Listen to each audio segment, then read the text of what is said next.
Yesterday for more than $33 million. We'll talk about the Golden Knights. The comeback falls short for UNLV football. Team loses at home last night to Air Force 41-35. Valiant attempt to come back. Sam Boyd Stadium rocking at season as beast mode out for at least a month, maybe longer. Might not even play again this season with a groin injury.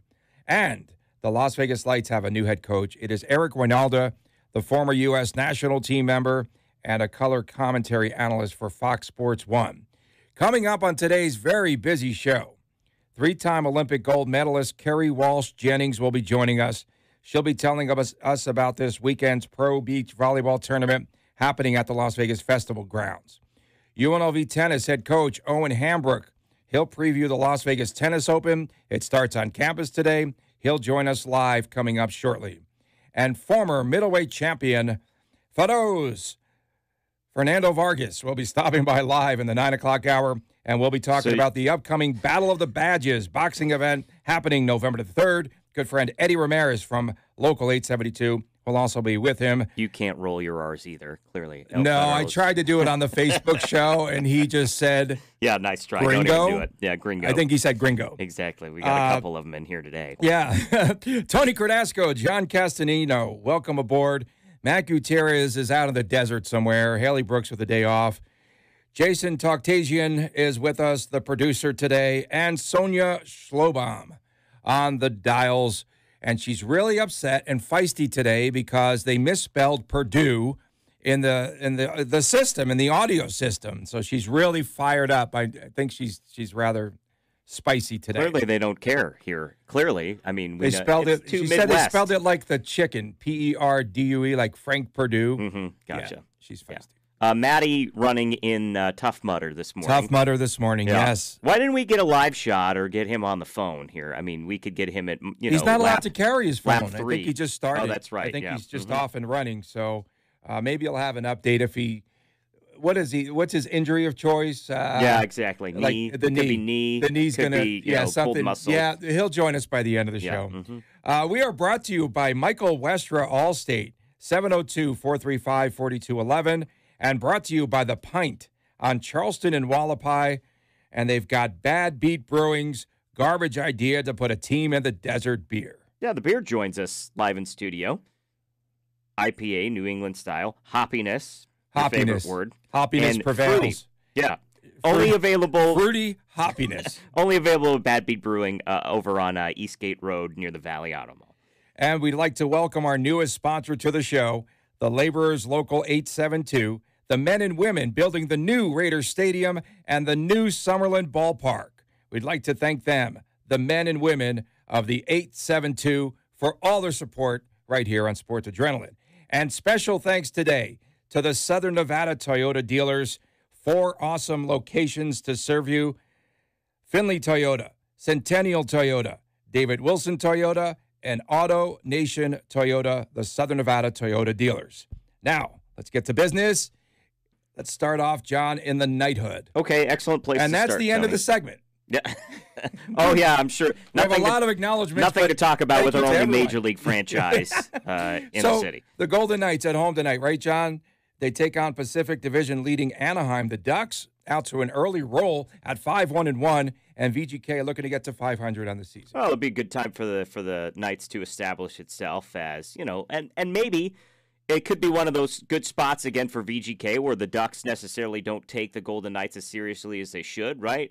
We know, and we've talked about it. You've talked about it at length. The road trip, the 2-3 road trip that I predicted would go 2-3. I wasn't having, too high an expectation. But maybe the Knights just come out and smack them right in the teeth, right? This is a good spot for them to do that after they come back and have a really nice effort against Buffalo on Tuesday. They settle in back here in Vegas. They've got a few days off in between. I think it's a great spot for the Golden Knights to really pop them and get another. We'll get a divisional win here at home.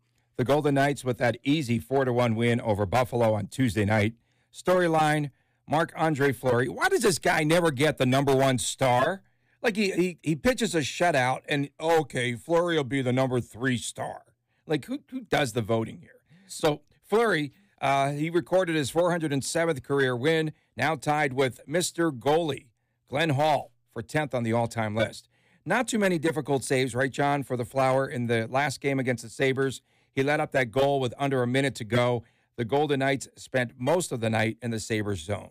Yeah, I'd argue with you. I think he had a few. You always are going to argue with me. He had a few nice ones. I mean, there's no question about it. It would not have been, well, it should have been a shutout, but without Fleury in net. I mean, he makes those Marc-Andre Fleury saves, and maybe it's just Marc-Andre Fleury. He flails a little bit more than your typical NHL goaltender. Okay, was that an interference call on the goal that was scored by the Sabres? No.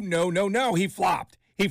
Well, the rebound came out a little too far, and I think that's what kind of, it was. I can't. So remember. what were the fanboys saying? Oh, that's a shutout. What well, are the they doing? fanboys were chanting, "We want donuts" with 6 minutes to go. Up and that in the blew press it. section. That blew it. Oh yeah, it was up in the press section because that's what we do. Again, we don't get any donuts, Tony. It's for the fans. It's for the 18,321 that were there. Another sellout crowd. A typical Tuesday night in Las Vegas, right? But the fans got a good show, and it was electric, and it was, again, a good win at a good time for the Golden Knights, and we'll see how they can continue to push this through. Hopefully the few days off didn't, bring that momentum down a little bit. And VGK scored on the power play, John, for the first time in 17 tries. It was Marchessault from Carlson, but the guy that made it happen was Brad Hunt. And our own Matt Gutierrez caught up with Brad at yesterday's skate around. Just want to talk to you about the other night. Got back on the ice. Defense looked great. Obviously, that was all you, right? Well, yeah. No, I wouldn't say that at all. But I think the guys that we just played a good team game. And I think it was probably our most solid game of the year. You guys have only had one game in the last 7 days, essentially. How do you like, once you get into the season and you have so many games throughout the season, how do you like these extended breaks? Is it a good thing? Do you feel like you just want to get back out there and get playing, especially after a good win the other night? Well, I guess there's a side to both sides. It's good, obviously, to keep going, getting a rhythm and keep going, but at the same time, it's good to rest. I mean, like you said, it is a long season, and when you have a chance to rest, you got to take advantage of it. So we had a good week of practice here, and I really got ready for the game. Tomorrow night, Saturday night, I think you guys are now, the home crowd anyway, finally getting back into it. The first game you had the banner ceremony and coming off of last season and all the emotion there, and then you had the new ceremony the other night, the pregame stuff, and now you got a Saturday night in Vegas. What are you guys expecting? It's going to be incredible. I mean, it's been incredible since day one, so it's going to be a lot of fun, and I know a lot of people are really excited, and it's going to be a great night. See you over here balancing your skates. You looking to switch the blades up there? No, I don't know. I'm just farting around in my mind. Always fun to get out with these guys, and you've got such a good group in this locker room. How are the new guys coming into play? I mean, obviously now at this point in the season, they're part of the team, but what have you felt about their addition to this team? It's incredible. I mean, since day one, it feels like they've been here since the start. They're great guys, and obviously the guys that we left, and we love them too, and miss them. But to get the guys like Patch, Das, Holdy in here, it's pretty incredible. So they're great guys, and they fit in perfectly. All right, man. Thanks a lot. Appreciate it. Yeah, thank you. Thanks, dude. I farted around with my skates, too. I got the double blades on each skate. I was chortling. The word's chortle. That was pretty funny. That brought the middle of that interview to a halt. No, I'm glad that Brad got in the lineup, and granted it was because of an injury, right, or injuries. And Derek England, not sure his status. Yeah, I don't think he's going to play tonight. Yeah. Doesn't look like it. He didn't practice yesterday, I believe, or was he? He wasn't no on contact jersey. Yeah, he wasn't on the ice. I thought. Okay, so in any event, I don't think he's playing tonight. Doesn't sound like it, but whatever. I mean, it's a long season. He was going to play anyway, but I guess Gerard Gallant was forced to make a switch here because of the injury to Derek England, and Brad Hunt was playing on the power play. I mean, he was, as you mentioned before the soundbite. Hunt was on the power play, that broke the streak, and there was nothing that said that Brad Hunt didn't belong on the ice. So I'm really glad he got an opportunity. And what we saw was the old Vegas Golden Knights on the ice in that game on Tuesday. From way back a season ago. They played fast, they played aggressive, and they put pucks in the net, right? And granted, you're going to against a team that was here in Vegas for 2 nights. That's great. That's great. Vegas hangover. Stop with the conspiracy theory. Pacioretty was on the power play with Marshy and Carlson. I saw him out there on the ice. And then on the power play, did you notice that VGK worked the left side of the zone, like exclusively? Well, whatever. They must have seen a weakness there, so they scouted it very well. Whatever they did, it worked. And I think now we're trending in the right direction. William Karlsson First goal. On the redirect. First goal. Nice goal. Nice, very nice goal. Yeah, And yeah. He picked on a rookie. Well, in case you're not Rasmus familiar. Dahlin, he picked on a rookie. Nobody knows who Rasmus Dahlin is. Whatever. In case you're not familiar, last year, Carlson didn't score until the 7th game of the season and then ended up scoring 43. So this season, already, he's only got 42 more to go. He said it, Gerard Gallant said it, and it should be a breeze. I think we're going to see a lot of goals in a short stretch from William Carl. Okay, so Alex Tuck, 7-year extension, $33.25 million at $4.75 million per year. Is he worth it? Yes. I'm always going to take that angle. Yeah, and it's we'll talk about it more as we go throughout the show here over the next couple hours. But I love what George McPhee is doing now because this is the modern NHL. It's sports in general. He's not. I mean, it's a lot of money for a young, kind of unproven player, right? One season under his belt. You can't judge a career on that. But if you miss on Alex Tuck at $4.75 million, that's a contract that you can get rid of. It's a contract that will not tank a team because it's just dead weight on your salary cap. So I like what he did. So I think VGK has locked down 7 players. I think it's 6 or 7 players now that they've locked down for long-term contracts. Not each and every one of them can make it. I'm sorry. Who's the one that they have not locked down? William Karlsson. Interesting.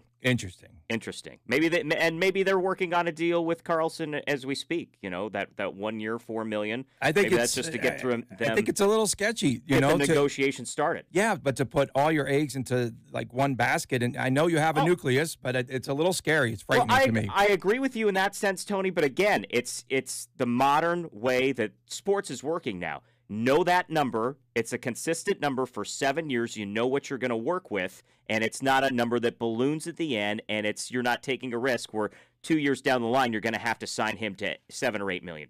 It's a busy sports morning. Coming up next on the Sports Adrenaline Las Vegas show, UNLV tennis coach Owen Hambrick. He'll join us live from campus as the Las Vegas Tennis Open gets underway this morning. Much more on the way right here on CBS Sports Radio, 1140 a.m.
Your input is always welcome at 702-889-5978.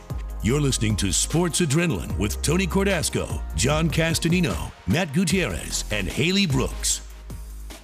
Coming up in hour number 2, stay tuned for Kerry Walsh-Jennings, the 3-time Olympic gold medalist, the volleyball player, and later on as well, the boxer, Fernando Vargas, will be joining us live in studio along with Eddie Ramirez, our good friend from Labor Union Local 872. And UNLV tennis coach Owen Hambrook is with us live now from the UNLV campus, where he's a very busy man. Action begins today in the 4th annual Las Vegas Tennis Open. Good morning, Coach. How are you? Good, and you, Tony? Thank you for having me on the show. Terrific. So John Castanino is also here. And, Coach, today qualifying begins on campus, and the main draw matches begin on Monday. Tell us about the schedule for this upcoming tournament. Yep, today the qualifying starts, and the qualifying will be today, tomorrow, with the final round of qualifying on Monday, and then main draw matches scheduled to start on Monday. So it's pretty busy. We have a couple of the guys on the team actually will be playing in the tournament as amateurs, so that it's a great event to have on campus. It's a great community event, and it's a pretty busy time. Hey, Coach, John Castanino here, Las Vegas Tennis Open. I know you guys are giving away $50,000 in prize money, but I just want to kind of look at big picture. I mean, you've been in the city for a while. You've coached the men's team at UNLV for a while. Where do you feel like kind of, I don't want to say this, I mean, Vegas has found, soccer has a home out here. Women's basketball has a home out here with the WNBA coming here. Do you feel like tennis is kind of finding its niche out here with your event? And I know we've had events kind of spread out throughout the years, but is tennis really growing out here in the sense that people know that these events are happening and they're showing up for it? I believe it is. I mean, this is the 4th year of the tournament. There's a very strong local tennis community in Las Vegas. It's, growing every year. There's wonderful programs and communities all over the city. And, we have the men's tournament here at UNLV and the women's pro circuit event that they have out at Red Rock. And I think it's in about a month. So it's definitely growing. It's a great community event. It's definitely got its niche. And, we're expecting quite a few people out over the next 8 days.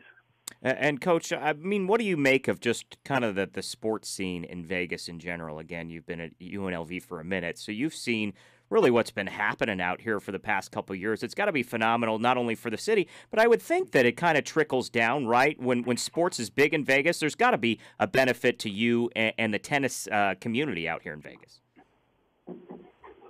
I mean, it's just incredible how it's grown. I mean, with all the teams in town and you can pretty much see any sport now, at every level. I mean, obviously a UNLV guy first and foremost, and for me it's all about the Rebels, but just to see sports growing in Las Vegas is I think it's great for the city and the community. And, Coach, is that a good recruiting tool for you? It is.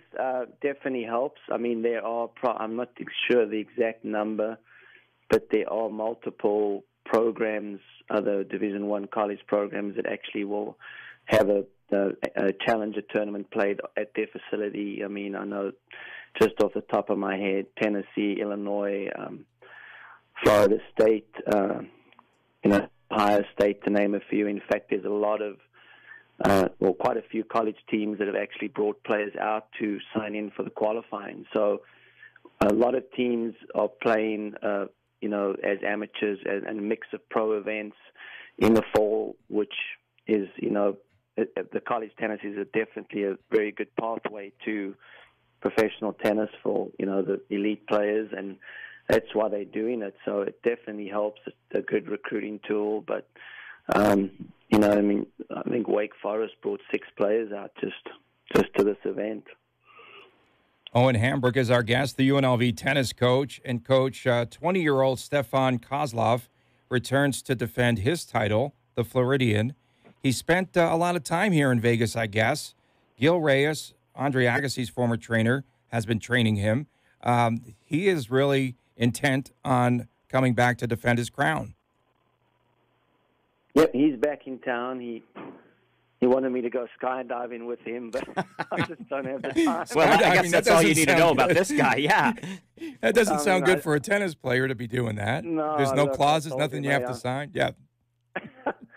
I would love to, but I told him this week's a little busy. But no, he's back. He's a wonderful young man, and one of the bright young talents in the U.S. And so it's such a strong field. So he's definitely one of the favorites for sure. But it's very deep this year. Coach, again, Las Vegas Tennis Open happening now, starting now. Qualifying matches. You guys are hosting it.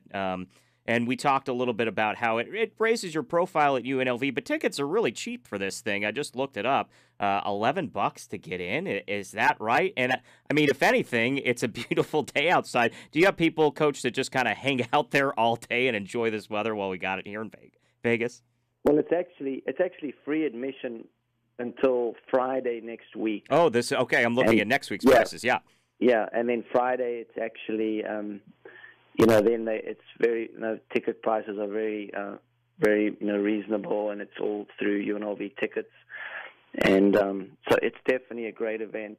We have a big Kids Day clinic on the Saturday, and it's going to be in the finals culminate the event on the Sunday. So it's an exciting time, and it's if anyone's interested in coming out, I mean tournament does have a website, Las Vegas Tennis Open. They can check it out or follow it on social media as well, on Facebook and Instagram. Yeah. So I was looking at, I guess, it's this coming weekend. I guess the championship days. Friday it's $6, Saturday it's $11, Sunday it's $11, and then you can get all 3 days if you wanted to do that for $18. Coach, let's just check in with you on your program and how it's going and what's new with UNLV tennis. I mean, you guys have been so consistent for so long. I'm sure it's got to be a great time to be the head coach of the program. No, it's exciting. I mean, there's a lot of exciting things happening at UNLV. We have a wonderful leader. Desiree is amazing, and lots of fun things happening. The Raiders are coming. The football team's going to get to play out of the stadium, and it's really an exciting time. I mean, in terms of my program, I mean, we have a pretty young team this year. Our number 1, 2, and 3, their eligibility was exhausted at the end of the spring this year. So we're young but rebuilding, but we'll be fine. We're pretty confident we'll definitely be one of the better teams in the conference for sure. Coach, I still have some eligibility left. I'm not a good tennis player, but can I walk on? I mean, this is a program that opened the season in Napa. I mean, you got to be kidding me. You don't want Tony on your team, Coach. I mean, we know this. He'd be like a stowaway. Maybe you could get away with that. I would keep them loose. They'd be laughing. But they go to some good I can argue spots. about that too, Tony. They go to some great spots, though. I like your schedule. Oh, I mean, that's a great college event to kick it off, and the tennis community in Napa, they basically house the guys, and it's the Silverado Resort puts on an unbelievable event, so that's a great way to kick off the season. We always take 4 players up there, and they're some of the best teams in the country, so it's a good way to start off and see how we fit in, and it's an exciting time. And we've got our college tournament in 2 weeks, the Easley Memorial, which is a great event as well. We have UCLA coming, among others, and so it's definitely a busy time, but a fun time, and we keep plugging away. Coach, we know how busy you are. Once again, it's the 4th annual Las Vegas Tennis Open, and where do people go once again for information? Yeah, they can go to LasVegasTennisOpen.com or go to UNLV tickets and for ticket information. And it's at the Fertitta Tennis Complex, and it's starting in about just over an hour. All right, Coach, get to work. Thank you so much. Coach. We know how busy you are. UNLV tennis coach Owen Hambrook, we appreciate him stopping by here on the Sports Adrenaline Show. Coming up next, 3-time Olympic gold medalist and former Stanford volleyball star Kerri Walsh Jennings. She'll be joining us live right here on CBS Sports Radio, 1140 a.m.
The only way to take sports adrenaline with you is the radio.com app. Download it today and search CBS Sports Radio 1140 in Las Vegas and listen to us anytime, anywhere. Welcome back on the Sports Adrenaline Las Vegas show on CBS Sports Radio 1140 a.m. There's beach volleyball happening in this city this weekend as the FIVB Las Vegas Open going on at the festival grounds located across from SLS Hotel Casino. Three-time Olympic volleyball champion Kerri Walsh Jennings now joins us to talk about the event, which has $300,000 in prize money, and the points earned this weekend will go towards qualifying for the 2020 Tokyo Olympic Games. That's really exciting. Welcome, Kerri. And why did you and your partners decide to come up with this new pro tour called P1440? Yeah, well, A, thank you for having me. B, I love this sport so much, and our sport is so healthy in every single way, grassroots on up to Team USA. But at the professional level, the professionalism is kind of dying because people are not making money, and so they're more like hobbyists. And so what we wanted to do is we wanted to create a sustainable tour where it's the NBA model, where the athletes can cut their teeth, make their living on the tour, and then the Olympics are the icing on top. And right now, the Olympics are everything, which is keeping us relevant only once every 4 years. And so in order to be sustainable, we're bringing in other elements to our experience: health and wellness, personal development, live entertainment, amazing food and beverage experience. And we're having these all in a festival type setting. So you'll be able to show up and indulge and immerse yourself in all these things and watch the best in the world of beach volleyball competing at the same time. So, Kerri, what do you think, what do you feel the appetite for beach volleyball is here in Las Vegas? Oh, man, huge. You know, I mean, we're looking around the studio at all of the professional sports here, Yes. that are going on. What do you think the locals will feel or think about pro beach volleyball? It's really fun. I've gone to FIVB tour stops Have you? before. Yeah, I went to the one down in Tampa, St. Pete. Yeah. And, it's great. It's, a lot I of mean, fun. our sport is just, you can't go wrong. It's beautiful, it's sexy, it's finesse, it's power, it's family, it's everything. You know, you got music going on. We're a festival in motion, basically, every single weekend. But Vegas is a sports town now. I mean, it's just so incredible. It like warms my heart just with the McGregor fight last week, with the Las Vegas Knights. I see people walking around every casino wearing the jerseys with the Raiders. Like, there's so much sports enthusiasm here, and I think beach volleyball is going to be loved. Our event is free. We want people to come out and be inspired. There's 1,440 minutes in every day. That's why we're called P1440.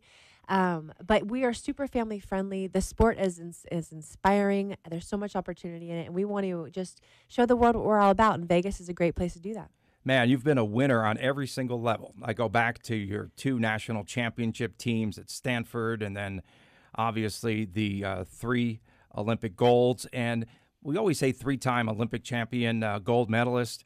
We never mention the bronze, but I think, we can say it. It's not a dirty word. No, yeah, but it's inspiration, right? Because Yes, in yeah. 2016 you were a bronze medalist, and now you want to get back there into the Olympic Games, try to get gold medal number 4. Heck yeah. I've been to 5 Olympic Games.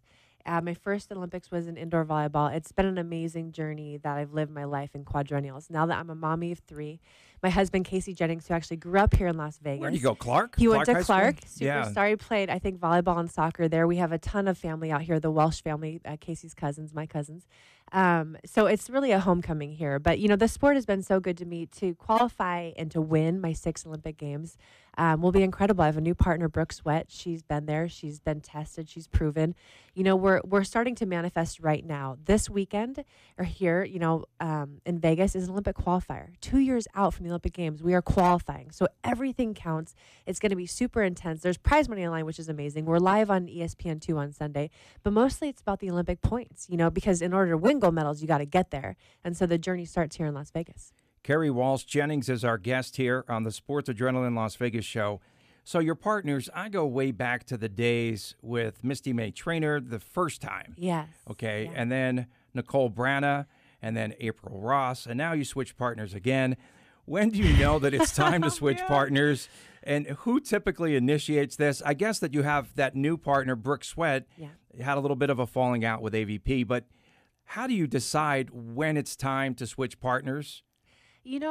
Ideally it's crystal clear. And, I think when you live a lot of contrast, when you're not winning a lot, you kind of have to look in the mirror and say, okay, what are these finishes telling us? And for Nicole and I, we weren't finishing very well. So it's like, let's have this tough conversation. We both want better. Let's go and find that right partner, which led me to Brooke Sweat, who is one of the best defenders in the world. That's what I want. Misty and I were so amazing because we played defense better than anyone in the world. And that's what I want going to Tokyo. April Ross and I had an amazing run. She's a wonderful woman. She'll be playing this weekend with Alex Kleiman. They actually just won the last tournament in China. So she's now one of my biggest competitors, which is really fun. You know, I'm here to be challenged. I do not want an easy path. I want to step up and rise in every challenge I get. But you kind of just, it's like dating, you know, and your heart knows what's love and what's not love. And then you have to live the journey with the person. So you kind of go on instinct and then you just get to work. You volleyball guys, I mean, you only date volleyball players. It's like it's like The Bachelor, you know, and the spinoffs and all that. I remember you in the ESPN body issue. How comfortable were you posing for the magazine? Oh, my gosh. What was that experience? experience Well, I still get like? grief from my mother. I'm a good Catholic girl, and that was against the rules. You know, when I did that, I took 2 shots for that issue. One, when I was pregnant, I was literally, I think, 4 weeks from giving birth to my daughter. That was way easier to take that shoot in the nude than it was 8 weeks after having my daughter, when I was like, I'm feeling so vulnerable and I'm in the body issue of ESPN. I should be fit and toned, and I was anything but. Like, thank goodness for, you know, lighting. So it was interesting. It's you know, like I one kind of of those selfies, right? Oh, great lighting Oh in here. yeah. There was a, thank goodness, and they don't retouch those. You know, so it was. No, they don't. No, but they to That's me. super though, because it's so natural, right? It's so natural, and there's so much to celebrate about the human form, especially for me as a female athlete who had just given birth and who's coming back. Like, it was a celebration of kind of the power of femininity to me, and I have a fantasy of going back in shape and being in that issue to show that I do have I think muscles. you were in but shape for that. my mother might shoot me. So now you had 6 right shoulder surgeries. I did. How's the shoulder holding up now? It's so good. Tony. It's good? It feels, you know, my body's been through a lot. My body loves me, and I love my body. And as an athlete, you just deal with these things. Usually there's one part of an athlete that kind of gives them recurrent trouble, and it's been my shoulder since I've been 18 years old. I had a shoulder surgery when I was 18 that set me up for 5 other surgeries. You know, surgery is not always the answer, you know, especially elective surgeries. Like, if I had any advice to the parents, to the people out there, it's like, get strong, do everything you can do to avoid surgery. But it just is what it is. It's made me better. I'm pretty good with my left hand now, and there's a blessing in every challenge. Carrie Walsh Jennings is our guest. And did I see Tony Dungy tweet at you this week? Yeah. I Did mean, you see that? Yes, I did. That was phenomenal. Tony, he's my favorite. He came to watch us play in Rio. I think he unfortunately saw us lose, but then he came back to the bronze medal match and saw us win. And he's just such a champion in life, and I'm so inspired by him and his faith and his leadership. So for him to tweet at me so kindly, I literally had tears in my eyes. What are the times of the matches this weekend? Yeah. Saturday, Sunday? Saturday, Sunday, all day long, 9 till about 7 p.m. Volleyball will be about 9 till about 5. Live music starts at 3. We've got our guys, Wildly, out there. Wildly and Phoenix. The boys, they're great. I heard amazing things. I Yeah, can't wait to very listen good. to them. And then Sunday is about 9 to 4 with the championships happening. So again, it's the best in the world competing, Olympic ramifications. And if you don't like volleyball, it doesn't matter. Show up for the music or for the food and beverage, or to come experience a guided meditation or a fitness workshop. Or to get outdoors. Or to get outdoors and be in community. You know, we're all about connectivity, community. I don't care if you're a millennial or from the greatest generation, whatever it is, you're going to come and have a great time. How many teams total, men's and women's? I thought I saw, was it 21 men's, 17 women's? 32 men's, 32 women's teams. Jeez. Best in the world. Wow. So I have have pool play, and then you go on to single elimination after pool play. I have old news as usual. That's all course. right. Yeah. That's why I'm here. And then also on the men's side, I had seen that the indoor Olympic champion, Reed Priddy, is going to be competing here in Las Vegas. And then a player that I really want to see play volleyball, because I watched him play hoops. Yeah. And that's Chase Budinger. And I remember, do you remember the slam dunk competition? So Diddy throws the ball up in the air, and Budinger goes over Diddy with a dunk. So good. Yeah, so good, right? Is he a character? Yeah. He seems like he would be a fun guy. He's a good human being. I don't know him that well yet, but I will. He's very new to the scene, but he's just a worker. You know, he's made the transition. We want to get that basketball to volleyball crossover because there's so much opportunity in our sport. But he's doing it really well. He's an athlete. You know, he's an athlete and he's committed. So I would never, count him out. So once again, this weekend, Carrie Walsh Jennings, $300,000 in prize money, which is really good. It's pretty good. That's very good for a volleyball tour stop. Sure. And then we also have you guys competing for points towards qualifying for the 2020 Tokyo Olympic Games. And I saw on the odds board that you were the favorite, to win this. Well, that would shock me, but I like it. Yeah. In my mind, I'm always a front runner. My goal. I'm sure you'll set up the brackets just right. No. I'm hands off. Do not. Okay, No Pete that's Rose fair. here. I'm No just going Pete to Rose. commit and have You're not fun. going to go Pete Rose. Yeah, no, I'm here to compete, and I can't wait. But it's free to the general public. VIP tickets, just walk up, purchase them, $50 a day, $100 for the weekend, and you get food and beverage and all that included. So it's really a steal. Thank you so much for joining us. My pleasure. Carrie Walsh-Jennings has been our guest. Stay tuned. Much more on the way on the Sports Adrenaline Las Vegas show right here on CBS Sports Radio, 1140 a.m.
We've got you covered, Las Vegas. Reach out to us.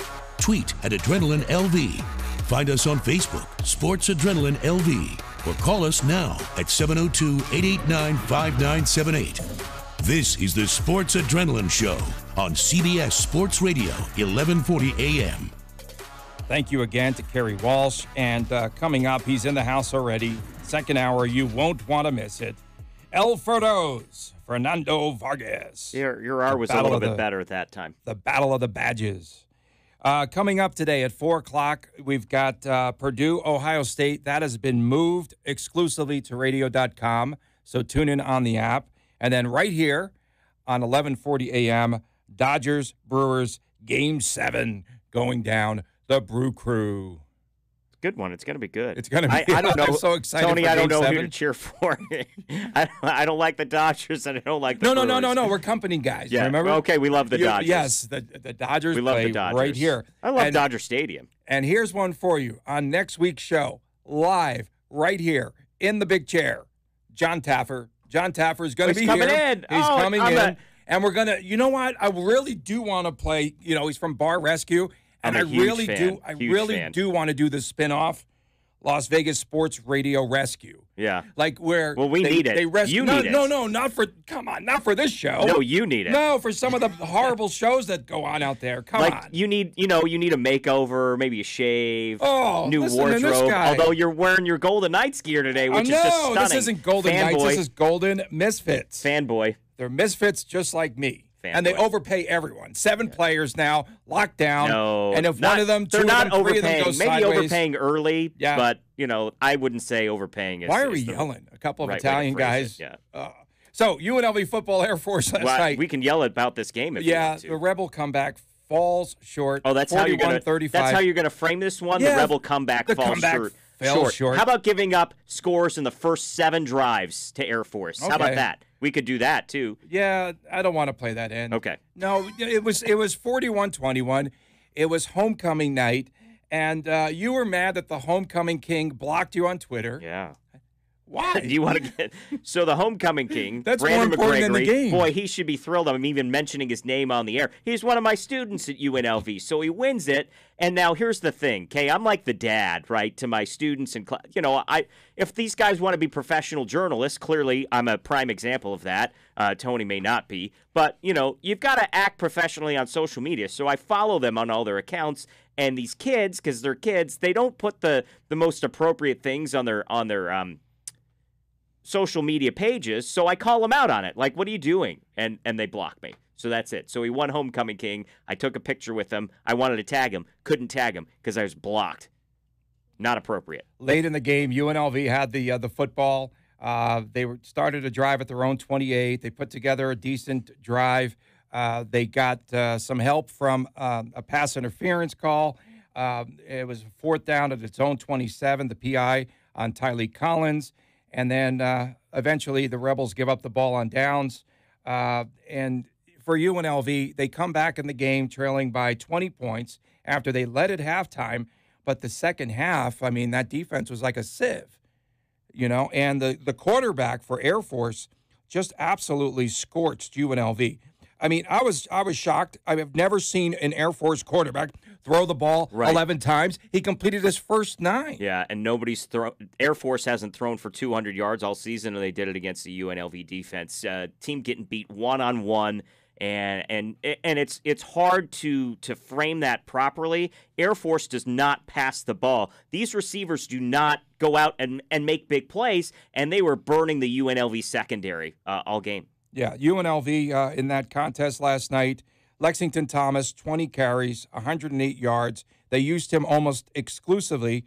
There was just 6 carries between, other players on the team. And Max Gillum, I want to talk about him. I think that he could be the future of this program. He's a gunslinger. He was 26 of 38, 261, 3 touchdowns. 1 interception. He was sacked a couple of times. But, hey, if I'm grading him out, I thought he did a spectacular job. Yeah, I don't know. I mean, we'd have to go back several seasons. I couldn't bring it up. Maybe it was Caleb Herring the last time that we would have numbers like that from a UNLV quarterback. It was pretty outstanding.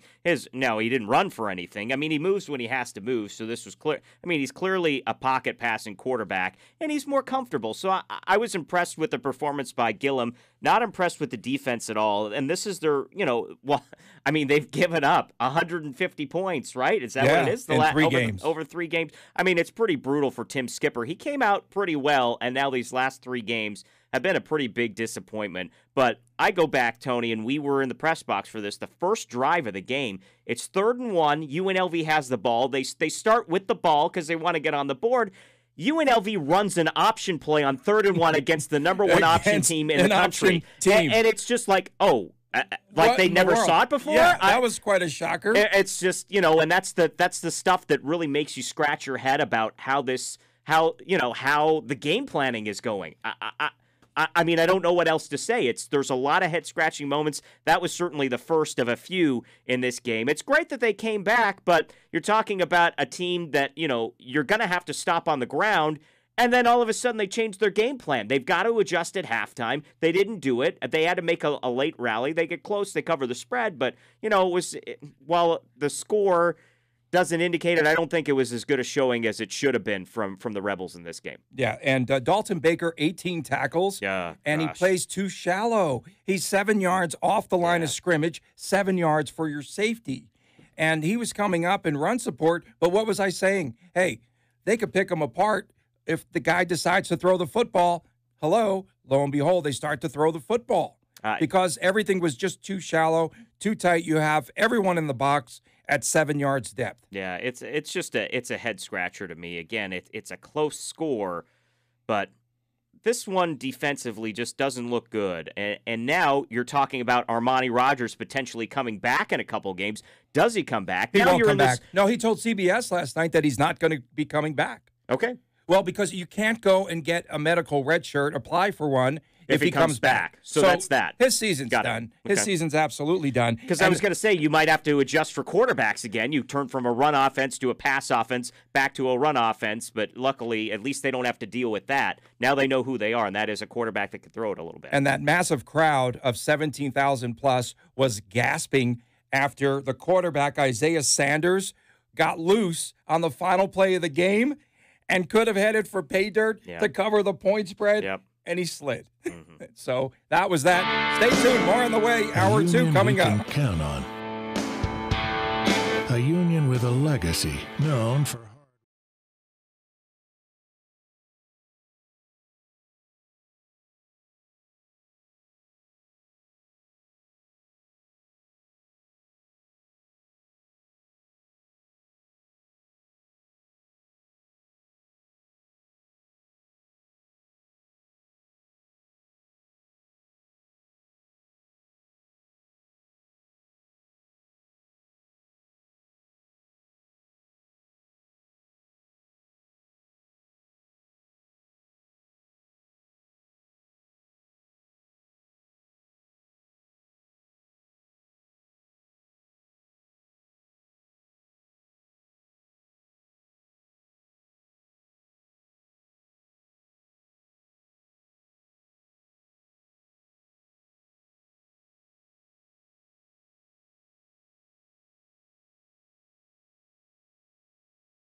About tonight. Still in a great spot, you know. Got one game. I think we got Bueller going. We got arms available.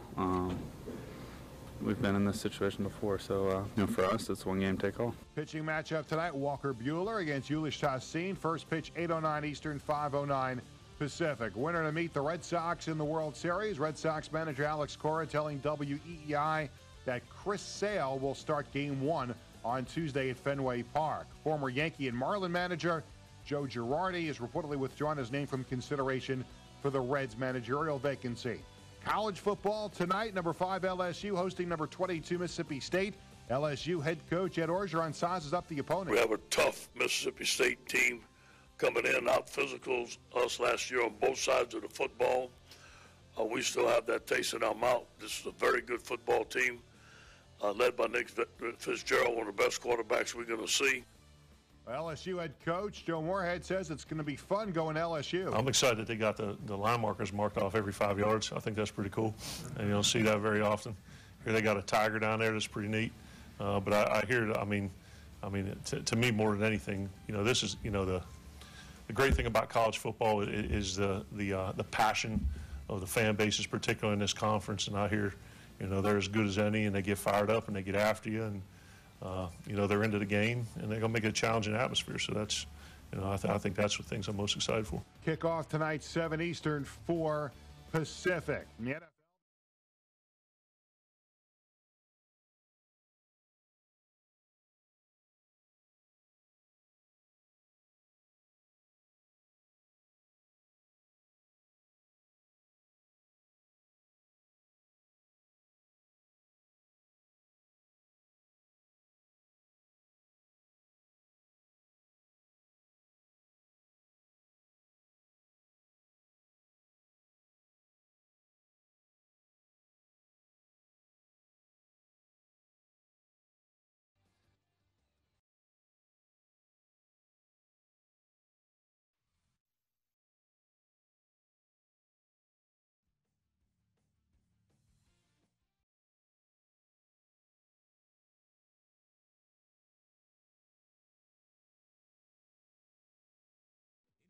Insights and your input are all part of Sports Adrenaline.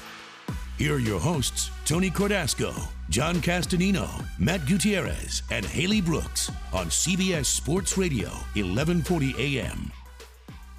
And we welcome you back to hour number 2 on the Sports Adrenaline Las Vegas show. We've got a couple of special guests in the studio this morning. Joining us live, El Feroz. Nope. Yeah, not good at all. You like how I say that? Not even to do it. I'm such a gringo. Yeah, that was Fernando Vargas. That was a good try. What up? How you doing, brother?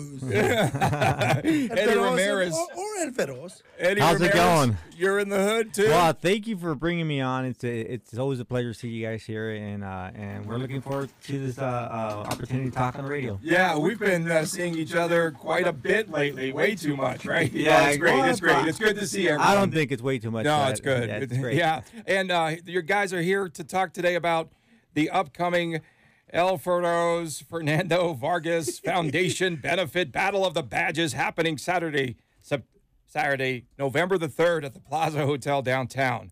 Well, first of all, we want to thank our sponsors and actually the veterans and the police officers and the CO officers that are actually battling out to raise awareness and funds for the Battle of the Badges. I mean, it takes a lot of sacrifice for them to actually go out there and fight, and a lot of courage.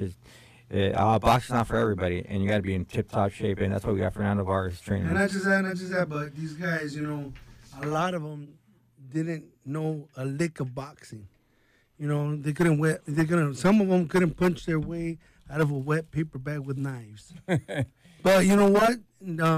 Lately they've been really focused and really dedicated to the cause, and I'm grateful that these guys are doing this, and I'm training them and in the afternoons, and they're sparring and they're working out and they're sparring 3 times a week, and just like a pro fight, you're a professional fighter, for championship fights, we spar 3 times a week. So they're doing the same, you know what I mean, and they're doing great. I really want to commend them for that.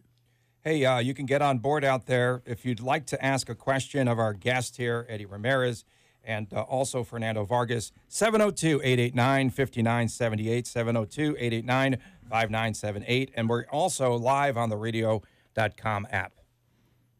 Yeah. Yeah.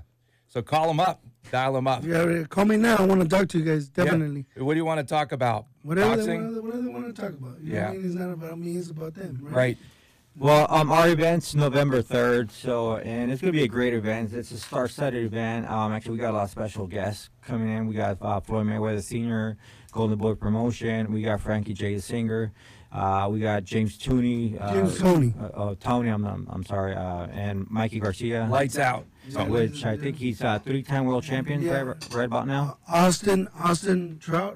Austin Trout. No doubt Trout. Yeah, no doubt Trout's a good guy. Yeah, good absolutely. man. Very good. Those are some big names. Fernando, just, here in Las Vegas, I mean, it's a boxing mecca, clearly. There's a lot of fighters. Do you guys see each other on a regular basis? Yeah, at a you bunch see of a lot events, of, right? it's a boxing community, you know what I mean? It's a brotherhood here in Vegas, and everybody is cordial with one another, and, this is a boxing capital of the world. Yeah, and you finally like Oscar De La Hoya again. We're friends. We're good. Oh, look, when you're gonna fight somebody, you don't say the nicest. You're not supposed to say. You're not supposed to say the nicest things about them, right? Yeah. So, we've ironed out the things in the past, and now we are friends. And I got a fighter signed to his promotion, so. He's a good dude, man. He's really a good guy. So, and he's helping out the foundation too, which is important. Donated to the compound to the cause, and he's definitely a stand-up guy. So no more bad blood. You know what I mean? So no, well, actually, De La Hoya has been very instrumental in actually sponsoring this event, and I think he's going to continue to sponsor future events. All the proceeds are going to go to the children, at-risk youth kids that go to our boxing gym. A lot of people don't realize what the money goes to, but it's for a great cause. It's to help support these kids. A lot of these kids are at our gym just to get a hug, or sometimes it's just a simple love that they don't get at home, or a lot of our kids, and we find them time and time again, are actually victim of bullying. Yep. So they go to our and gym. a lot of kids that have been bullied don't get bullied no more at my gym. You know what I mean? So I tell them, look, boxing is not for you to take advantage of somebody. It's not for you to show bully or do what's been done to you.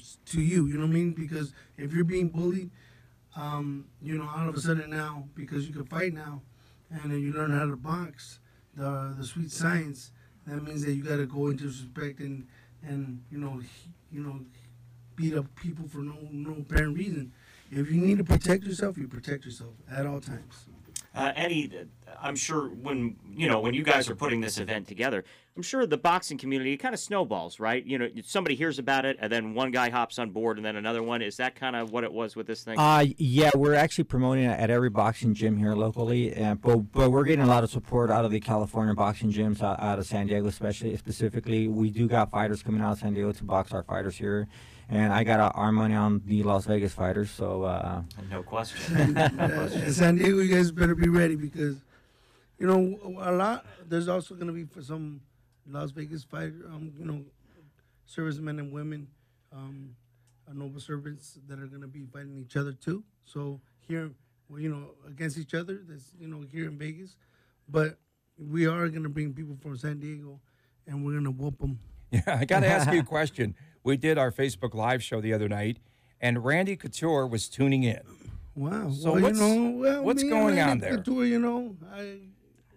I kind of got a bone to pick with that guy. Okay, what is it? Now, is this going to be a bone to pick in the octagon or in the boxing ring? In the boxing ring. Always in the boxing ring. Yeah. I'm not going to jump on and roll on the ground with any, guy that's been in MMA for all their life, just like I've been in boxing all my life. So if we're going to do something, we're going to raise finances for his foundation and my foundation. But I really want to get down with that guy because, he's a legend, and I think it would be great for the kids, and I think that, everybody can benefit off this. Can this happen on November the 3rd? Not November the 3rd.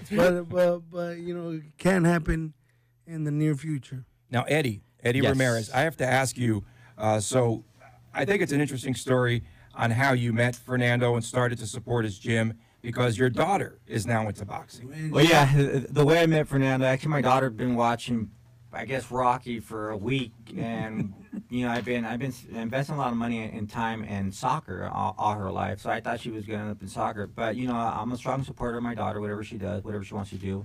And I said, well, actually, let's give it a try. And I walked into the gym, and I ran into Fernando, and I asked him, can she come in there and box? And Fernando actually turned me down the first time, but no, I didn't turn him down. I said you got to come in the first of the month. Because, that sounds like turning down, but no, I'm just kidding.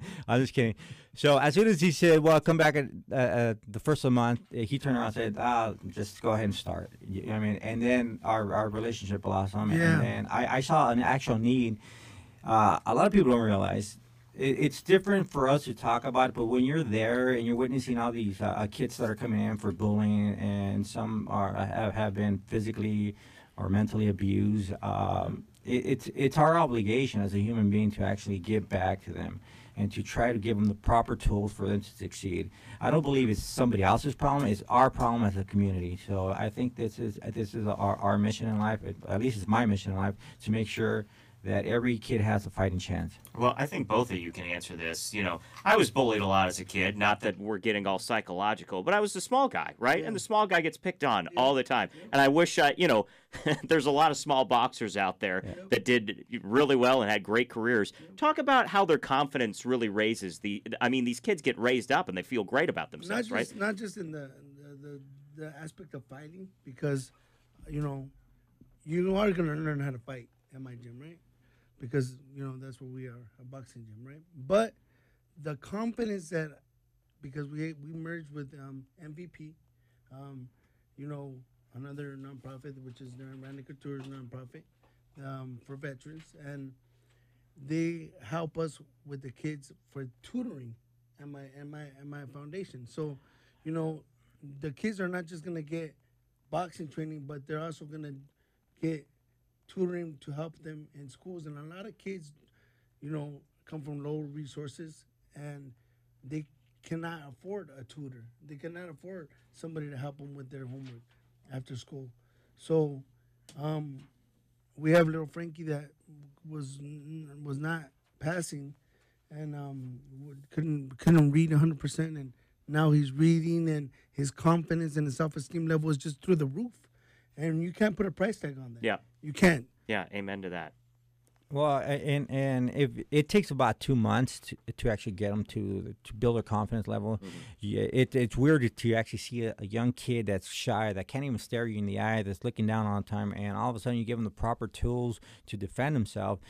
Their self-esteem just shoots up the roof, and they feel like they could rule the world. And that's what we want to build, is confidence. Make sure that they get the confidence enough to succeed, to go out there and fight any fight that they want to fight, and not feel afraid to do it. And I'm not saying a physical fight. I'm saying just a social fight. But if they have to, I always tell my kids, don't fight unless you have to. Don't pick fights. You don't need to be picking on fights for what? You know how to fight, but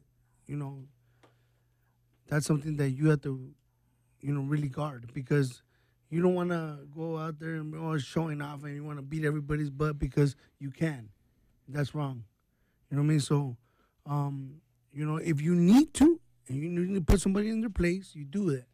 It's simple. You know what I mean? After, some guy's going to keep on messing with you, and he's the school bully, and you know how to fight, and you take care of that guy. If he tries to mess with you, the world is gonna know not to mess with you after that. You know what I mean? So, don't use boxing for bad things. Fernando Vargas is our guest, along with Eddie Ramirez. We'll talk more about Battle of the Badges. Stay tuned. You can jump on board 702-889-5978, 702-889-5978. Stay tuned. More on the way on the Sports Adrenaline Las Vegas show right here on CBS Sports Radio, 1140 a.m.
Your input is always welcome at 702-889-5978.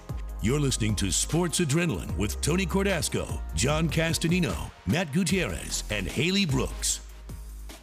Welcome back to the show. The call-in number is 702-889-5978. If you have any questions or want to talk to our guest here, Fernando Vargas, the two-time light middleweight champion of the world, I should say, El Feroz.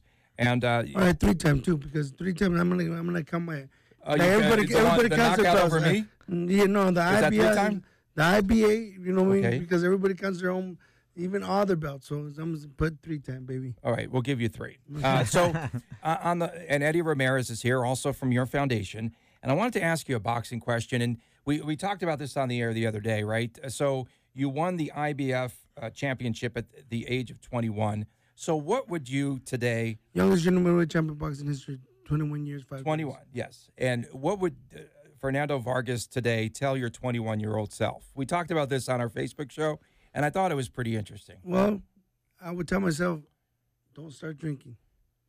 Don't start drinking because, you know, like I told you on your show, we have generational curses of drug abuse, of lust, of alcoholism, you know, and in our bloodline, and you know, at least in my bloodline, everybody's different. Everybody has different vices, and so you know, if you're gonna, you know, start messing around with stuff, that was the worst thing I could ever done. You know, I'm in better shape now than I was when I was fighting, because I lift every Monday to Friday.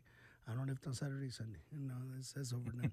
But lift Monday to Friday, and I, you know, I get my workout on, and I'm in better shape than I was when I was boxing, because when I was world champion, I was, you know, I'd go after a fight, drink, party, eat, drink, party, drink. Spend your entire paycheck, right? No, but you know, but you know, I'm out there, you know, doing stuff to your body that's gonna only make you slower. You know what is alcohol? Alcohol is a downer. You know, is a depressant. You know what I mean? So everything gets slowed up. You know what I mean? Everything gets, it's just you know, bad for you. So same boxing regimen. You wake up early in the morning. You do your road work. Same thing. No. Now I only run to the kitchen. If I'm gonna do something, I'm gonna run to the kitchen. Amen. Like I don't. You know me. I'm a Vargas man. I love to eat, vato. I love to eat. I would tell my 21-year-old self, stay away from carbs. Yeah, no, well, you know, but look, I got my kids that are fighting. I got my third son, Emiliano Fernando Vargas. That's 5-time national champion, #1 in the United States. And I tell my kids, and my second son is Amado, you know, Amado and Malvado Fernando Vargas. You know, he started late, and he's like #6 in the United States. And then Junior took a break, but he's gonna be coming back and fighting. He's if anybody could be ferocious, it's got to be my son. So be ferocious, Fernando Vargas Jr., Little Feroz. So. You know. So are you trying to say that Randy Couture can't beat you? Randy Couture can't beat me. No. Not in the boxing ring. Are you calling him out right here? I'm calling you out, Sports Randy. Adrenaline show. Randy, where are you? Where's the camera? Yeah, the exactly. camera? It's looking at you. Cameras everywhere. Where's the camera? There's one Randy, right there, one right there. I'd love to put on the show with me and you. The kids would love it. It'll benefit everybody. So let's go. And not in the octagon either. Never on the octagon. Hell no. I'd love that. I have a selfish question. It was what we were talking about during the break, right? And I haven't had the opportunity to talk to a successful boxer as successful as yourself about what Conor McGregor was able to do. Where do you come out on this? Do you respect what he did? Do you think it was kind of a joke to a certain extent, like an MMA guy just trying to go into a boxing ring and trying to do that money grab? I mean, anybody would do it for $100 million. I get that part, but what do you make of what he did, and how hard do you think it was for him to do it? Well, you look, me and Floyd, we're in the same Olympic team. So Floyd, you know, is like me. We've been boxing since we were kids, since I was 12 years old, probably him younger.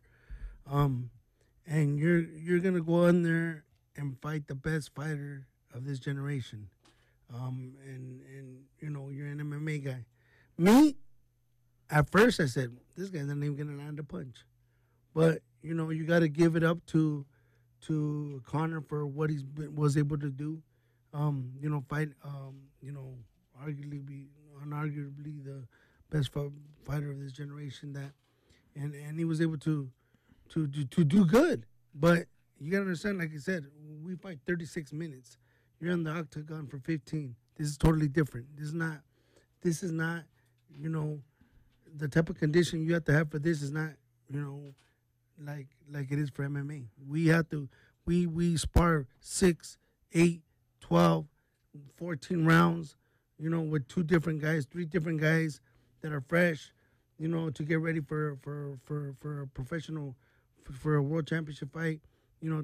We spar 200 or 300 rounds of sparring, in training camp. So, something like that, that Conor did. Yeah, he was a great show, and I was surprised that he lasted that long, but he got gassed. He right? got gassed out. Which I guess that was longer than what you would have expected. I thought he put on a good fight. I was really impressed. Yeah, definitely. You know what I mean? So I thought that he did a lot better than you would ever think he could ever have done. So, my hats off to him. What he walk home with 300 million? Yeah, enough for what he did. Yeah, enough. So in the ring, you fought the best of the best from De La Hoya, Shane Mosley, Ricardo Mayorga, right? Ike Quartey, Yuri Boy Campos. There you go. Good. I'm glad you say the ones that I won too, because I've been 5 world champions. Yeah, I got scolded by Matt Gutierrez for bringing up the Trinidad fight. Thank you. Yuri Boy Campos, Raul Marquez, Winky Wright, Ike Quartey, Javier Casio, 5 world champions that I beat. But you showed so much heart in the Trinidad fight. So much heart. Just because I'm Mexican. That's the heart of a Mexican. That's the heart of a Mexican. Yeah, no, you were unbelievable. You were Ferros. But the thing is Ferros? Is that how you say it? Ferros. I don't know why he keeps on trying to do it. Now Ferros. Yeah, Ferraz. Look. I don't remember bits and pieces. I only remember bits and pieces of the fight. But against Tito. When people told me, why did you keep getting up? When Tito kept knocking you down, I said, I don't even want to hear why you wouldn't. Did you bust his ribs? I don't know. You hit him so many times on the right side. I don't know, but those were crushing. He was wincing every time. I heard him a few times with some good body shots that But it was a great fight. I gave everything in the ring, as I always did in all my fights. I gave everything in all my fights. So I think that's why my fans love me, and I thank them for loving me for that. Yeah, and I thought it took a lot out of you in your professional career, and you said it did. Yeah, it did. It did, definitely. That fight. You know what I mean? But Tito. What are you going to do? I'm going to get scolded again. That's what champions do. Champions fight champions, and they put everything on the line. And, I never bowed down. I never said no mas. I never quit. That's not me. Let me tell you one thing about Fernando, and I've known him for about 7 months. I haven't known him much, but I felt like I've known him forever. He's actually a people's champ, and when I say people champ, I really mean it. When there's somebody that's looking at him and that's too shy to take a picture with them, he actually goes up to him and say, "Come here, let me grab the camera." And actually we'll take a selfie together. And so he actually stops by and caters to his fan base. So he's not that guy that just pushes people off and say, no, I ain't going to take your picture. He takes time for everybody. And sometimes it's hard to get him from different venues because he wants to please He wants everybody. to please everyone. He's a pleaser. I know. I tell my kids, look, when they've seen me at the stores, at the grocery stores, take pictures with people, put groceries down to take pictures with fans, and they go, Dad, does it get old? Does it get tired? And I go, let me ask you a question. How long did it take me to take a picture with them? No more than 3 seconds, 10 seconds. I go, and you know how long they're gonna remember that for the rest of the night? It brings a lot of joy to people. Okay, It's refreshing to hear. It really is that attitude. So if look, let me see. Let me just tell you this. Your daddy hasn't fought in what? 8, 9 years. I don't even know how long it's been. But your fans still love your daddy, right? And they're like, wherever we go, Dad. And I go, okay. So you got to always take care of the fans, because if you forget the fans, they're going to forget about you. Eddie Ramirez, tell us more. Battle of the Badges, November the 3rd at the Plaza Hotel downtown. How do we get tickets for the event? It's going to be a showdown, let me tell you. It's really interesting. But the website, or you go directly to Eventbrite and go to search Battle of the Badges, or go to Facebook at the Fernando Vargas Fighting Foundation or Feroz Fernando Vargas Facebook post, and you can buy directly through Facebook on our Facebook site. You can go to my description in on my Instagram, and also on the Facebook. On Fernando Vargas Fighting Foundation. And we're tagging it on our Facebook page right now, so you can find it there as well. Don't miss it. These Thanks, men and guys. women has actually worked their tail off to put on a show, and it's going to be a show. Thank you, Eddie Ramirez. Great to see you. It's a pleasure. Great to see you, too. El Faraz. And what? El Faraz. El Faraz. There you go. El Faraz. Oh, you did it. He rolled it. You rolled it. You rolled it good. Stay tuned. More ahead on Sports Adrenaline Las Thanks, Vegas. guys. Got him. Thank you.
a great cause there for Fernando Vargas. That's going to be a lot of fun. November the 3rd, mark it on your calendars. Battle of the Badges. They've got EMTs and Nellis Air Force Base personnel. We had a Metro police officer come in on our Sports Adrenaline Facebook show the other night. So it's open to the public at the Plaza Hotel. I still want to call it the Union Plaza. At the Plaza downtown. And it's an affordable night out and a lot of fun there and a lot of a galaxy of boxing stars. My calendar is open. I checked the 3rd, so I'll definitely make it down there and check that out. Are you going to sign autographs and take selfies too? Or are you going to find more people to block you on Twitter? Give me a break, Tony. That might happen. Although I think a lot of people have a really hard time spelling Castanino, so they probably can't find me on Twitter. So I really don't have. Notice when I introduced you yesterday, I pronounced the G. Castagnino. You can say that. I did. You can say that. I did that too. Castagnino, but it's usually you should not have any silent letters eyes in your name. Man, oh man, they butcher It's against the law. They just butcher it. The Raider Nation. Some more bad news for the Raiders yesterday. Announced that running back Marshawn Lynch out now for at least a month with a groin injury.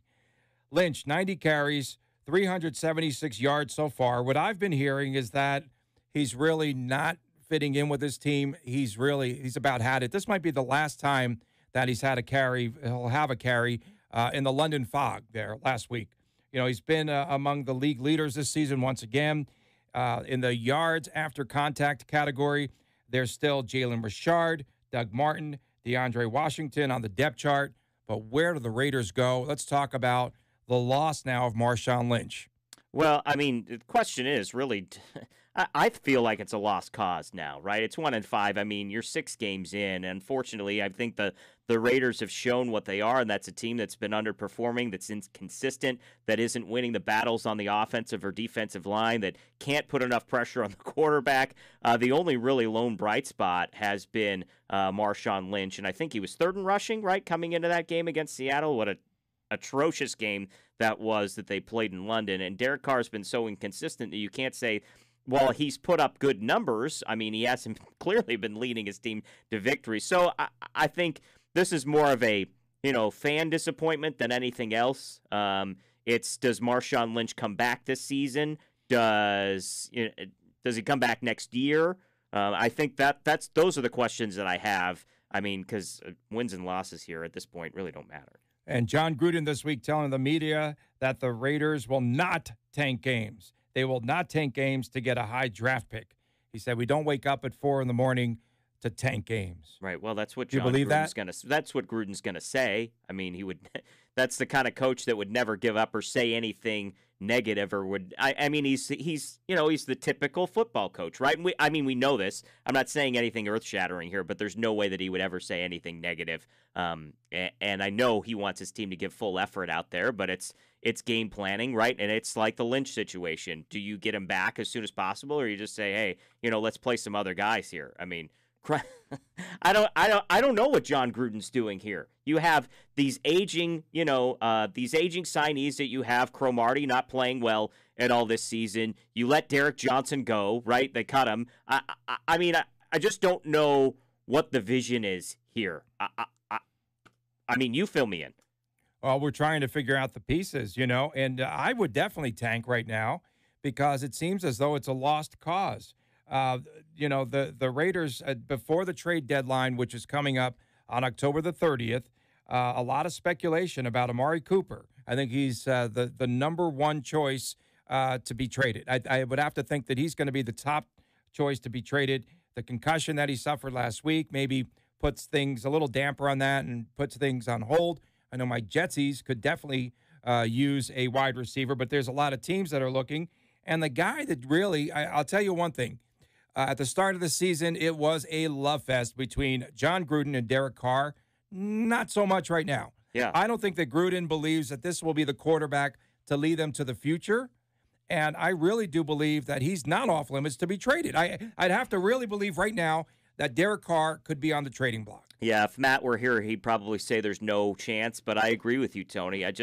you look at his reputation, Gruden's reputation with quarterbacks, and you even look at what they did before the start of the season, where they got, who was it, Hackenberg? I don't even know who they brought in. They just let him go. Remember that? 3 days later, right? You trade a 6th round or 7th round pick for him, and then you just give him up. So Gruden's track record with quarterbacks is a very short fuse.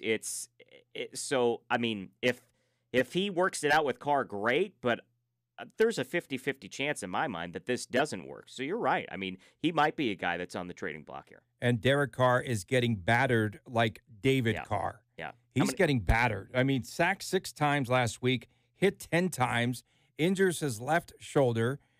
He was in tears. He's taking a beating. I saw that tear shot. I know Raider fans are really upset by that because it's a replay over and over again. But, I mean, there were tears in his eyes when he got knocked down. I get it. It's got to be frustrating. Yeah, he was another guy in the London fog. Got to be frustrating for this team. It's got to be frustrating for Raider Nation as a new kind of member of Raider Nation. I kind of get what this franchise, goes through. It's unfortunate. I mean, we thought they were a playoff team coming into this season, and clearly they are not that. They are far from it. There's a lot of work that Gruden needs to do. And, I mean, you're going to be stuck with John Gruden for at least another 2 seasons. At least. And it's kind of, you're either on board or you're not. And I think you have to be on board at this point if you're a Raider fan. My quote sources had told me from the very beginning that the culture in the locker room was not too good because no one trusted John Gruden because they brought in so many players and everyone, it appeared, would be expendable. And so from that point on, I don't think he has earned the trust of the locker room in Raiderland. Yeah, he's not a player's coach. I think we can flat out say that, right? In a league and in a sports era now where you're seeing more and more of these players, coaches everywhere across all sports, baseball, basketball. Football's kind of the last, I guess, to adopt that. You look at like Tom Coughlin, who had success, but that era it's winding down. And if Gruden alienates his players, that's not a good thing. I mean, you can't just say my way or the highway because there's not enough players out there that are willing to accept that. Superstars don't want that. They want to be coddled. You know, they want to be told that they're the best. They want to be. And Gruden's not praising anyone these days. And Gary and Conley, there's a good example because Conley was a guy that we thought would be making a major contribution. Last game against Seattle in London, he only appears on special teams. It's so strange. And so they played Worley exclusively there at the corner. And we remember all that talk from Gruden about Gary and Conley, and this guy is going to be the next greatest cornerback in the league. And now he benches him to just play special teams. What's up with that? Well, what do you do? Again, it goes back to what I was saying. What is the plan here? Are you going to build up these young guys? If so, Connolly should be in for the entire game. He's only playing special teams. It's really a big-time head-scratcher. I have no idea what his game plan is. And I guess that's Gruden's prerogative, right, to have his own plan. He certainly has a lot of team control there. But I think it's not a good message to the team. It's not a good message to the fans. And this whole Chucky era thing, bring Gruden back thing, it's clearly, as we can see, wearing out really quickly on Raider Nation. The Raiders at 1-5 have the bye week this week, and then they're home against the 1-5 Colts. Could be 1-6 by next Sunday. So that will be an interesting game to see what comes out of it after the bye week, what adjustments, what changes, what they've done with this team, who's going to even be on the field for the Raiders. And they definitely have to do something. You know, they talk about the defense, but I feel like a good offense that can control the line of scrimmage, that can consume clock, would be a much better alternative at this stage of the season, right? Only one trip into the red zone in London, one time in the red zone. You can't win games that way, guys. And again, I'm just coming at it from a new Raider Nation fan, but they're not going to have the chance to give Marshawn Lynch the ball in short yardage situations. I think there was another 4th and 1 in this Seattle game that they went for it and they didn't give him the ball. It's perplexing. Yeah, he might be quitting. He might be done. After the groin injury, that could be it. Yeah, for beast mode. And I'm thinking, again, draft Ed Oliver. You've got to get him from Houston. 40 tackles so far, 6.5 tackles for loss, no sacks, but 8 quarterback hurries. Takes over games. They run the ball to the opposite side with Oliver from Houston on the field. And then would they go after a quarterback? Could things transpire where we see no more Derek Carr calling the signals? And Justin Herbert from Oregon is the guy that could be the solution there. Stay tuned. We've got much more on the way. You are listening to the Sports Adrenaline Las Vegas show on CBS Sports Radio, 1140 a.m.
We've got you covered, Las Vegas. Reach out to us. Tweet at Adrenaline LV. Find us on Facebook, Sports Adrenaline LV, or call us now at 702-889-5978. This is the Sports Adrenaline Show on CBS Sports Radio, 1140 AM. That's right. Don't forget the Purdue-Ohio State game today, 4 o'clock exclusively on the radio.com app. And at 4 o'clock as well, we got a little baseball game, perhaps. Dodgers and Milwaukee. Game number 7 Should going be fun. down. I want to It's gonna tune be a lot in. of fun. Again, I don't care who wins, but It's been a great season on the air, on the radio for the Dodgers, and the exclusive home right here in Southern Nevada. Hey, John, the fan celebration last night for UNLV Hoops out before the football game at Sam Boyd Stadium. Sounds kind of strange to say that, but the Runnin' Rebels picked this past week to finish 6th in the media poll at Media Day, and sources have told me, according to sources, that not-so-secret scrimmage against Cal this morning at 11:30 on campus. Okay. It's not so secret anymore. We can't go, though. We're not. We'll just camp outside. Okay. There's doors at the Mendenhall Center that have windows on it you could peek through if you're interested.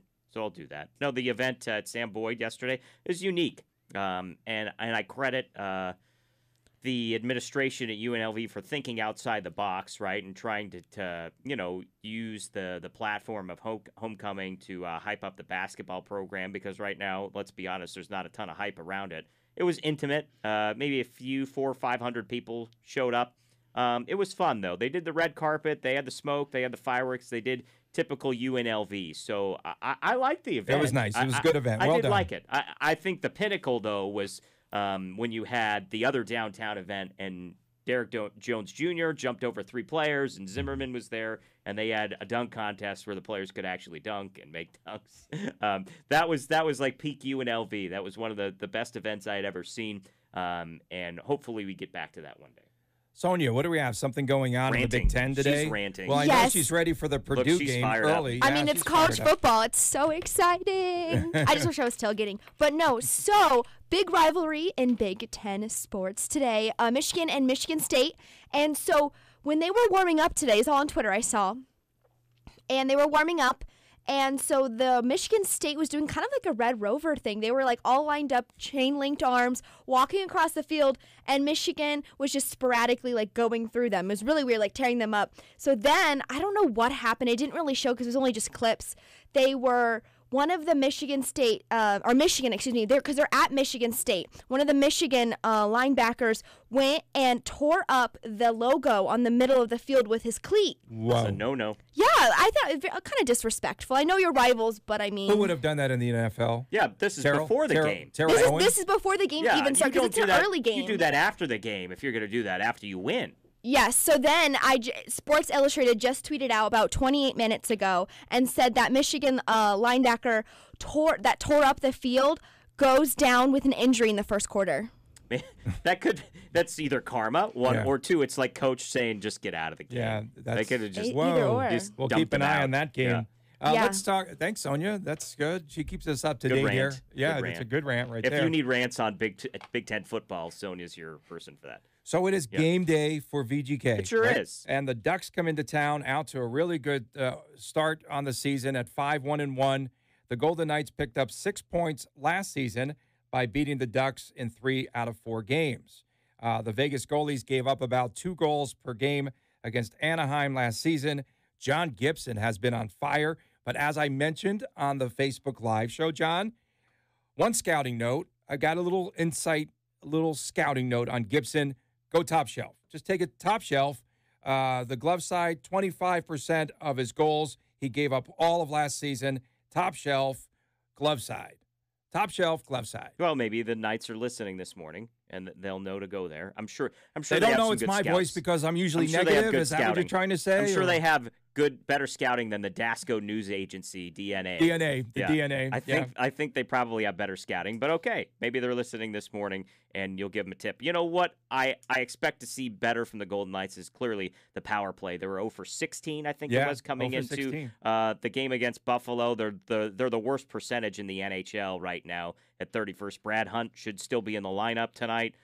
We addressed that in our very first segment, but it's nice to see him, and he's out on the power play. So I think once the power play gets going, I think that'll really help push this team. I mean, Flower's been Flower, right? And based off that last game again, Buffalo, the goals are finally getting into the back of the net. William Karlsson has 6 assists. He's got 7 points. Like, he's played well. So for those at least complaining early on overall about this team not scoring. That was me. Karlsson has looked phenomenal, and he had a great pass. I think it was to Jonathan Marchessault, the first goal of that game against Buffalo that ended up where there was one goal that got called back, right? The Shea Theodore goal that was an amazing play, gets yanked off the board, and I talked with Matt about this right after the game on Tuesday, but that goal that Marchessault scores right before the end of the first period against Buffalo, I thought was probably the biggest goal of the season, because you go into the first intermission without that pressure,